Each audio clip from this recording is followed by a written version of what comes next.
হ্যাঁ, আসসালামু আলাইকুম। ছাপা, আপনার নাম কি এবং আপনি কোন জায়গা থেকে এসেছেন বলুন? আমার নাম মোসাম্মদ জান্নাতুল খাতুন, আমি আসছি সিরাজগঞ্জ থেকে। আচ্ছা, সিরাজগঞ্জ থেকে আমাদের এই নারায়ণগঞ্জ সাইনবোর্ডে দুরন্ত রিক্রুটিং ট্রাভেল এজেন্সির তথ্য কিভাবে পেয়েছেন? ফার্স্ট ফ্লাইটে ওখানে টাকা জমা দিয়েছিলাম, আপনাদের প্রতারণা হতে হয়েছে, যার কারণে এখানে আমার একটা বোন ছিল, পরে ওর মাধ্যমে আমি এখানে আসছি। আচ্ছা, ফার্স্ট ফ্লাই নামক একটা এজেন্সিতে আপনার জর্ডান যাওয়ার জন্য টাকা জমা দিয়েছিলেন এবং সেখানে প্রতারিত হয়েছেন। কতদিন আগে টাকা জমা দিয়েছিলেন? 7 মাস আগে। 7 মাস ধরে আপনাদের ঘুরাইছে টাকা নিয়ে, তো তারা জর্ডান পাঠাইতে পারে নাই। না, তো এরপরে আপনি একটা রেফারেন্সের মাধ্যমে আমাদের কাছে আসছেন, তাই তো? তো আমাদের কাছে আসছেন কতদিন হয়? আমি এখানে আসছি 5 দিন হয়েছে। 5 দিন হয়েছে। তো 5 দিনের ভিতরে আলহামদুলিল্লাহ গত শুক্রবারে আপনি ইন্টারভিউতে পাশ করেছেন। আপনি খুশি আছেন?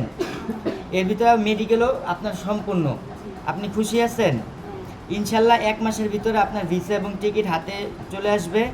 তো আপনার জন্য শুভকামনা রইল এবং আপনি বৈধভাবে জর্ডান গিয়ে বৈধভাবে অর্থ উপার্জন করেন এবং দেশের রেমিটেন্স পাঠিয়ে দেশের উন্নতিতে আপনার অগ্রণী ভূমিকা পালন করুন। ধন্যবাদ। আসসালামু আলাইকুম।